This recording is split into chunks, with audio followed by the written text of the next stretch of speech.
Pemirsa masih bersama kami dalam One on One dan masih bersama saya Fani Imaniar juga di studio One on One malam hari ini juru bicara Kementerian Perhubungan Republik Indonesia Adita Irawati. Ibu, kayaknya kalau bisa bicara mengenai mudik dan juga kembali itu tidak akan ada habisnya ya gitu. Moda transportasi yang digunakan oleh masyarakat juga bebas gitu macam-macam. Tapi kalau melihat tahun ini kayaknya masih banyak yang memfavoritkan kendaraan pribadi sebagai transportasi utama mereka untuk mudik. Kalau dari Kementerian Perhubungan sendiri Bu, mungkin adakah imbauan atau seperti apa strategi untuk bisa lebih memasyarakatkan minat warga begitu untuk menggunakan moda transportasi lain Bu? Iya. Dalam survei yang kami lakukan ini, memang yang namanya kendaraan roda 4 dan roda 2 itu ada di peringkat pertama dan kedua. Jadi memang minatnya luar biasa besar ya. Nah dari situ kami kemudian bertanya lagi, kenapa kok milih itu? Ternyata jawabannya karena mereka ingin sampai di tujuan itu masih bisa melakukan perjalanan. Entah itu mau wisata atau silaturahim ke rumah tetangga dan sebagainya atau ke rumah saudara gitu. Jadi merasa ada fleksibilitas dalam bermobilitas karena menggunakan kendaraannya sendiri gitu ya. Nah tetapi kan kami juga tentu punya pekerjaan rumah ya.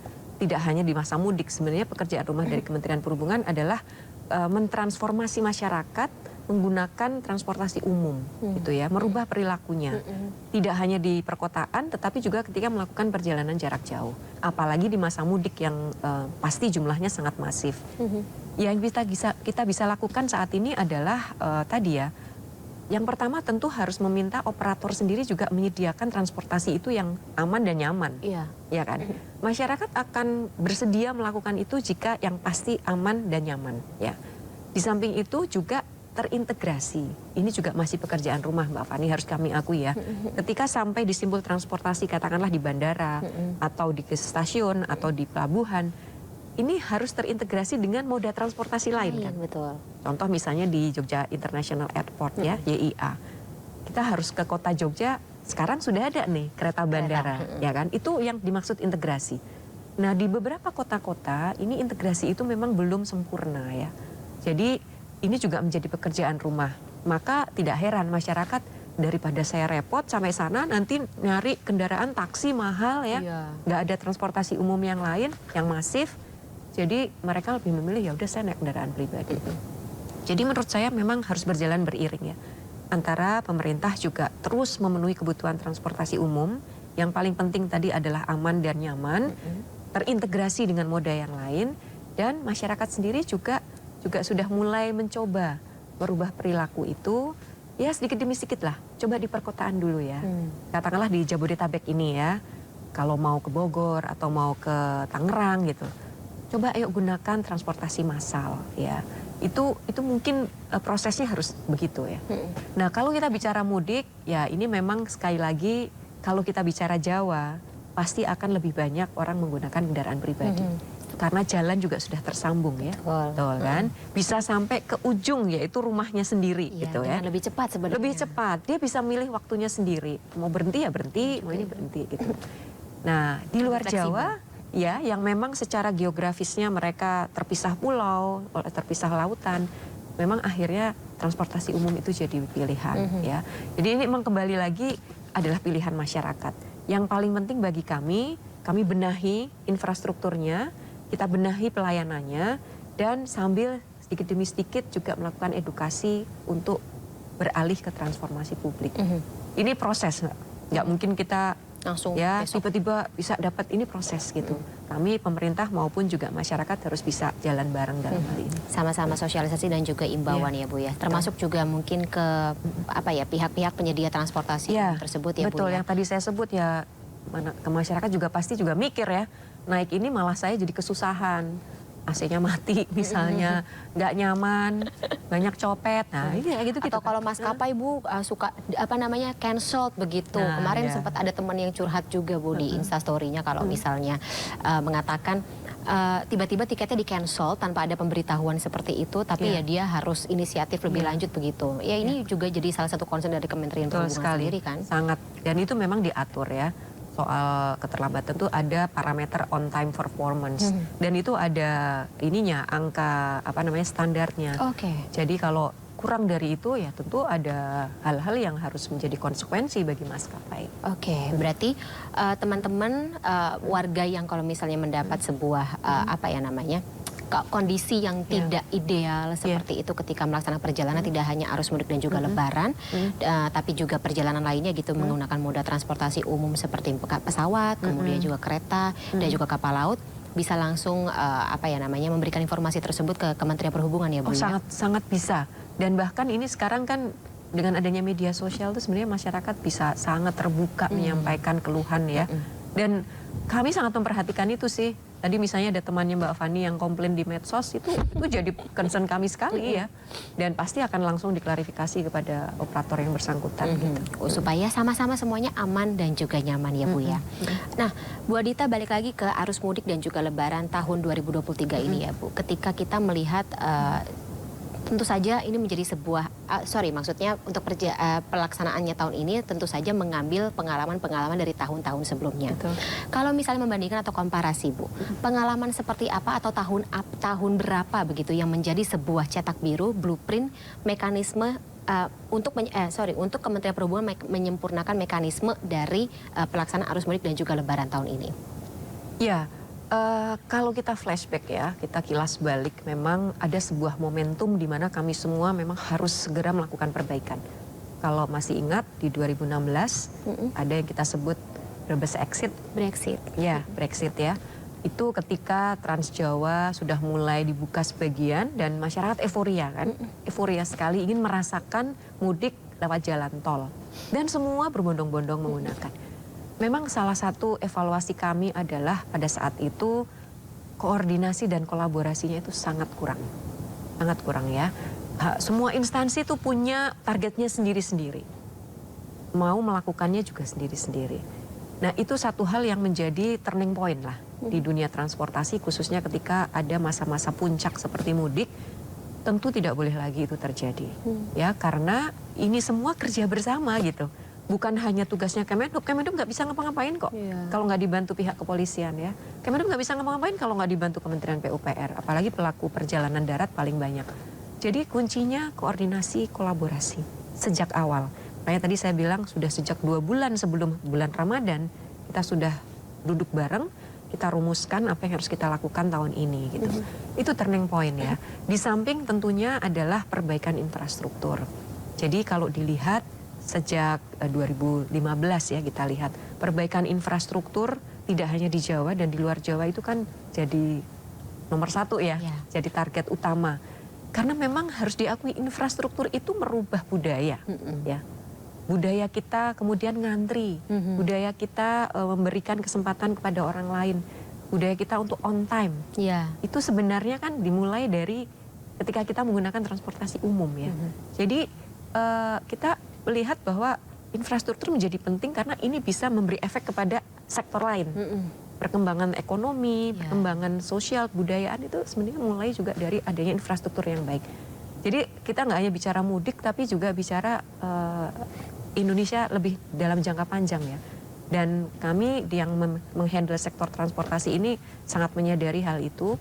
Jadi yang namanya mudik yang menjadi ikon keberhasilan transportasi tiap tahun itu memang harus menjadi benchmark gitu. Apalagi ketika kita melakukannya untuk mudik, membangun infrastruktur untuk persiapan mudik itu akan berlaku untuk sepanjang tahun. Karena memang puncaknya di hari itu kan. Jadi hari lain ya sudah tinggal menikmati aja infrastruktur yang sudah tersedia dengan kapasitas yang pasti akan lebih lega gitu. Bener juga ya Bu ya. Tapi itu kayaknya hanya ada di Indonesia ya ketika perjalanan arus mudik dan juga balik lebaran itu menjadi sebuah benchmark tersendiri begitu, terutama bagi Kementerian Perhubungan. Nah kalau dari perspektif Ibu Adita sendiri gitu melihat lagi-lagi gitu, kementerian sudah berjalan atau berdiri lebih lama begitu dengan ketika kita melihat kebiasaan masyarakat Indonesia dalam melaksanakan perjalanan arus mudik dan juga balik lebaran. Apa makna bagi Kementerian Perhubungan sendiri Bu melihat banyak sekali begitu berkembangnya begitu kebiasaan masyarakat dalam melaksanakan perjalanan ini yang sekali setahun tapi dampaknya sangat masif dan menurut Ibu tadi kata Ibu berkembang berdampak begitu banyak begitu begitu panjang begitu efeknya kepada sektor-sektor lain. Ya, yang penting kalau bagi kami masyarakat itu punya pilihan ya. Jadi yang pertama, membangun infrastruktur ini memang tadi ya tujuannya kan adalah menjadi enabler ya, membuat sektor lain juga jadi berkembang. Ketika infrastruktur sudah in place, sudah established, harapannya sektor yang lain juga akan mengikuti ya, akan berkembang juga. Itu yang selalu kami pegang yang pertama, dan itu juga yang menjadi arahan Pak Presiden kepada Pak Menhub, dan Pak Menhub selalu menurunkan kepada jajarannya ya, selalu diingat gitu bahwa kita tuh enabler gitu, yang membuat sektor lain bisa berkembang. Nah, yang kedua, secara rutin reguler memang seperti itu. Ada masa-masa di mana kita harus bisa memberikan lebih, ya, nggak bisa biasa-biasa aja. Yaitu seperti sekarang ini mudik, itu harus bisa memberikan lebih. Nah, lebih ini nantinya akan bisa dimanfaatkan untuk periode atau waktu-waktu yang lain, di saat memang itu bukan sesuatu yang abnormal. Saya bicara mudik ini abnormal sebenarnya, karena orang berjalan itu bisa sampai jutaan, dan ini kan luar biasa gitu ya. Cuma di Indonesia aja ya Bu ya? Mungkin ada ya, seperti di China, setahu saya ada ya, ketika pilgrimage gitu Chinese ya, Bu ya? New Year ya, mereka Oke. pulang kampung juga, itu juga sama gitu. Tapi mungkin agak beda di kita karena negara kita kepulauan ya, dan tersebar kemana-mana. Jadi mungkin ini juga akan menjadi lebih menarik lah kalau kita mau tinjau. Jadi buat kami ini memang apa ya istilahnya, mungkin kalau ada orang bilang lebarannya orang Indonesia, ya sama, kita lebaran kita ya di mudik ini, lebarannya sektor transportasi ya. Karena di situ kita diuji. Kita diuji sejauh mana yang sudah kita lakukan itu betul-betul bisa memberi efek atau dampak pada masyarakat. Membangun itu satu hal ya Mbak Fani. Bikin pelabuhan, bikin stasiun itu satu hal. It's just an output, ya kalau saya bilang. Itu yang disebut oleh Pak Presiden harus delivered. Delivered itu ketika yang kita bangun bisa berdampak. Membuat tadi perjalanan mudik lebih lancar, membuat nanti di bandara tidak ada antrian, membuat penerbangan lebih selamat. Di laut tingkat keselamatannya meningkat. Itu kan efek dari kita membangun infrastruktur. Jadi buat kami, ketika itu sudah delivered, masyarakat merasakan manfaat, dan bahkan seperti hari ini testimoni semua, aduh kita seneng deh, semua lancar. Itu yang sebenarnya membuat kami menjadi lebih semangat lagi ya, untuk terus membangun dan memberikan dampak yang positif kepada masyarakat. Jadi dengan kata lain, arus mudik dan juga balik lebaran jadi salah satu KPI-nya Kementerian Perhubungan sendiri ya Bu ya? Sangat. Itu udah jadi satu hal yang ya buat kami, begitu KPI itu tercapai untuk mudik, insya Allah yang lain juga aman. Gitu ya. Benar. Walaupun sebenarnya kalau bicara mengenai kementerian atau kinerja kementerian sendiri, kayaknya orang-orang pada mudik tiap tahunnya, tapi kementerian enggak ya Bu ya? Tidak ya, justru malah kerja ya Bu ya? Ya, Teman-teman sendiri bagaimana, Bu? sudah ada tugasnya masing-masing ya. Ya buat kami sih, yang penting masyarakat semuanya melaksanakan mudik dengan lancar, aman, tahun ini punya kesan yang baik. Buat kami itu sudah luar biasa. Kalau mau mudik atau libur bisa di hari yang lain.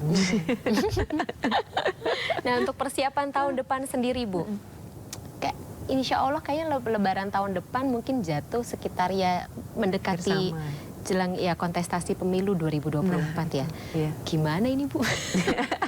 Rame. Ya kita tentu akan fokus tetap kepada tugas dan fungsi kita ya, untuk bisa mempersiapkan segala sesuatunya, dan tentu seperti juga tahun ini semua harus berbasis data. Kita evaluasi berbasis data, kemudian kita juga mendengarkan masukan dari berbagai pihak, stakeholders kita ajak dari awal gitu ya. Tidak bisa dipungkiri mungkin tahun depan, tahun politik mungkin tantangannya mungkin lebih berat ya. Dalam arti apalagi kalau kita bicara sosialisasi, komunikasi, mungkin tantangannya menjadi lebih berat. Tetapi buat kami yang penting fokus saja. Fokus kepada layanan kepada masyarakat. Jadi ya, dan ini memang perlu kerjasama semua pihak sih. Kami di Kemenhub ini sekali lagi tidak hanya dalam kondisi mudik, dalam seharian pun kita nggak mungkin jalan sendiri. Kita perlu juga berkolaborasi dengan kementerian dan lembaga yang lain, dengan pemerintah daerah, dan yang paling penting sebenarnya ya tadi masyarakat. Mereka udah bukan objek, mereka itu subjek gitu ya. Jadi ya mari kita sebagai sama-sama subjek, ayo kita barengan lah ya, gitu. Pemerintah membangun, nah itu pemerintah membangun, pemerintah melayani. Ya masyarakat, ayo kita sama-sama lah bagaimana kita semua juga bisa menumbuhkan sense of belonging ya terhadap berbagai infrastruktur transportasi. Karena itu tadi, itu kan ya untuk kepentingan masyarakat juga ya. membuat mereka punya mobilitas yang lancar, bekerja dengan lancar ya, aktivitas sehari-hari juga berjalan dengan baik. Jadi nggak hanya arus mudik dan juga lebaran, tapi di keseharian semuanya bisa bepergian dengan aman dan nyaman seperti Betul Ibu sekali. ya. Mungkin terakhir Bu, imbauan mungkin terutama untuk yang kembali ke ibu kota ya. Gimana ini Bu? Ya, ini kita masih ada beberapa hari lagi ya. Jadi memang himbauannya adalah tetap persiapkan diri sebaik-baiknya ya. Pantau terus informasi, karena kita dari informasi yang real time, yang betul-betul ada di lapangan, kita jadi tahu situasinya seperti apa sih. Sehingga kita punya juga Lewat aplikasi gitu Bu? ada aplikasi, ada media massa, termasuk lewat MNC juga ya, termasuk juga media-media massa yang lain atau media sosial resmi, itu selalu akan ada updates ya, sehingga masyarakat yang masih belum balik itu bisa bersiap gitu. Jangan sampai ketinggalan informasi aja, karena begitu ketinggalan informasi, Anda mungkin tidak mendapatkan update terbaru ya, dan tiba-tiba ada di satu tempat yang dikira one way berlaku, ternyata udah selesai. Misalnya gitu ya, contoh realnya kan konyol jadinya. Jadi mari kita terus aktif mencari informasi, memperbaharui informasi juga, dan yang paling penting siapkan kendaraan maupun kita sendiri ya, kebugaran dari nanti pengemudinya, bersiap juga menghadapi situasi terburuk terkait kemacetan. Jadi kendaraan ya harus betul-betul disiapkan untuk situasi itu. Apalagi sekarang cuaca panas ya. Dan kalau dalam situasi macet, mobil ini akan menjadi lebih cepat overheat kan. Nanti mogok di jalan, jadi terganggu perjalanannya. Jadi siapkan mobil, kendaraan beserta pengemudinya juga harus lebih sehat, lebih bugar. Dan yang tadi kami wanti-wanti, persiapkan untuk kondisi terburuk. Artinya perbekalan, BBM, kondisi mobil, itu semua harus baik. Ini khusus untuk yang menggunakan kendaraan pribadi ya. Sementara kalau transportasi umum menurut saya, karena sudah pegang tiket, sudah tahu jadwalnya, jangan mendadak di simpul transportasi. Itu harus jauh-jauh jam dari jamnya ya, supaya menghindari antrian atau bahkan akhirnya Anda ketinggalan dari jadwal yang sudah ditetapkan tadi. Itu sih, dan tetap hati-hati di jalan dan ikuti arahan dari petugas. Baik. Itu kuncinya. Baik, Ibu. Berarti abis ini setelah semuanya selesai seperti itu, giliran Ibu Adita mungkin yang akan mudik ya Bu ya? Karena semoga bisa ya. Ya nyusul sedikit ya, minta izin sama keluarga di rumah ya Bu ya. Iya. Karena apa ya namanya, Ramadan sampai Lebaran ini saya melihat sekali kok Ibu Adita dan juga jajaran Kementerian Perhubungan sendiri yang lebih banyak gitu ya warawiri melayani tidak hanya informasi untuk kami awak media, tetapi juga untuk teman-teman dan tentu saja warga yang membutuhkan informasi tersebut untuk bisa tetap aman dan juga nyaman dalam melakukan perjalanan Ibu ya. Semoga nanti perjalanan Ibu juga aman dan nyaman seperti kami-kami semuanya yang sudah melaksanakan perjalanan. Terima kasih Mbak. Juga kembali Lebaran. Ya. Sehat selalu Ibu ya. Sama-sama, jangan bosan-bosan diteror tanda kutip oleh kami awak media terkait dengan informasi. Dengan senang hati. Terima kasih. Siap Ibu.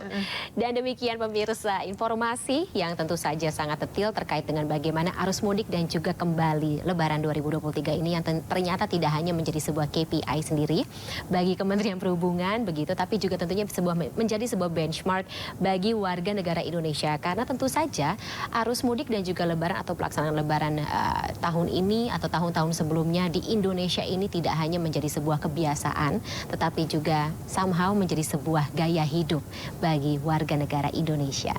Dan demikian program One on One berakhir pemirsa. Saya Fani Imaniar, terima kasih. Sampai jumpa.